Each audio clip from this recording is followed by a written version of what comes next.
kalbant dar apie kitus cukrus, paminėjau tą juodą melasą, kuri tikrai yra labai intensyvaus ir tokio netgi pasakyčiau keistoko skonio. Ir čia yra Vokietijoje populiarus produktas, bet įdomus, tai yra cukrinių runkelių sirupas.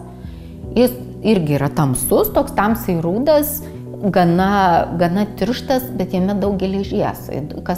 Kaip mes galim irgi iš skonio, iš vartojimo matyti, kad jame kažko yra. Ir saldumo, tokio potraukio iš aukštais valgyti gal atsiras tik dėl to, kad tos geležies daug, jeigu kam jos trūksta. Nes po to net liežuvis yra toksai mėlynas. Įsivaizduojat, pavalgyti saldumynų ir mėlynas liežuvis. Dėl to, kad tos geležies ten yra.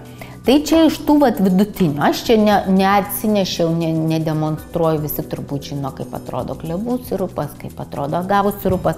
Iš tos pačios serijos yra kokoso žiedų cukrus.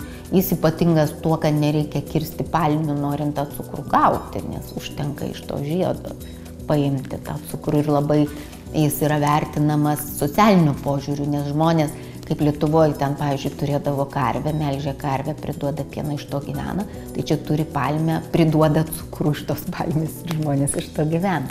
Bet jis kaip maisto produktas, jis irgi yra gal kažkiek panašus į šitą, toksai rudas, ir turi specifinį skonį. Ir jo nereikia, nederėtų, bet ir nesinori valgyti dideliais kiekiais. Jei užsibarstai.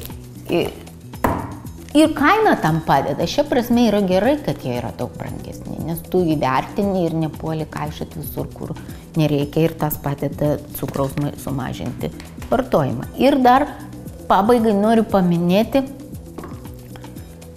saldiklius, kurie nėra cukrus pagal apibrėžimą. Jie yra cukraus alkoholiai, 0 kalorijų ir glikemijos indeksas 0. Labai keisti dalykai. Ksilitolis, oliai, visi tie oliai, kaip ozės yra cukrus. Pavyzdžiui, gliukozė, fruktozė, laktozė, beje, pienė laktozė irgi yra cukrus. Taip, oliai yra tie alkoholiai cukraus ir jie yra saldus. Ksilitolis yra beržų cukrus. Bet jis panašus šiek tiek skonių ir faktūrą į baltą cukrų. Jo natūraliu vadinti negali, todėl kad jis tik iš natūralios medžiagos išgautas, nes išgavimo procesas nėra natūralus. Tai nėra, kad čia biškį pakaitinom, pavirėm ir kaip pavyzdžiui, klevų sirupas. Ir yra stevija, steviozidas tiksliau, nes stevijos lapeliai, stevija yra augaliukas, bet ir lapeliai yra saldus. Galėtume jį vartoti, žmonės kai kurie augina ir vartoja, bet pramoniniu būdu prekyboje jis kol kas yra draudžiamas, Europos Sąjungoje yra leidžiama tik tai iš jo išgautą medžiagą tą steviozidą naudoti. Tai steviozidas gali būti ir kitokiu pavidalu, ir milteliais, ir čia yra tabletytėm. Tai jis unikalus tuo, kad iki šiol nerasta jokio neigiamo poveikio, nes ten koks, pavyzdžiui, sorbitolis laisvina vidurius, maltitolis irgi gali žarnynui šiek tiek kenkti, o steviozidas nieko nerasta jokių blogų veiksnių. Vienintelis jo blogas veiksnys yra tas specifinis saldumas. Saldumas yra labai specifinis ir jis ne visiems patinka ir sunku su juo gaminti kokius nors desertus. Tai vienas iš tokių atradimų, kad vis dėlto šokoladą kai kas sugeba pagaminti su steviozidu, su stevija ir jis lieka skanus šokoladas. Nes šiaip, jeigu mes išvirsim uogienę, tai nelabai jinai bus skani.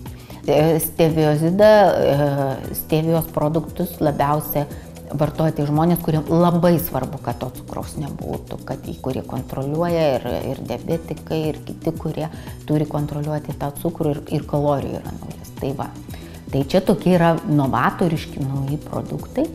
Apibendrinant, noriu pasakyti, kad taip, cukraus sumažinimas yra mums svarbus daugumai iš mūsų bendro cukraus suvartojimo, bet nežiūrėkime taip bukai, skaičiukas plus skaičiukas, viskas priklauso, ką mes valgome visą dieną. Jeigu mes visą dieną valgom produktus be cukraus, be pridėto cukraus, tai vienas kitas šaukštelis ar vienas kitas sausainis tikrai nedaro įtakos.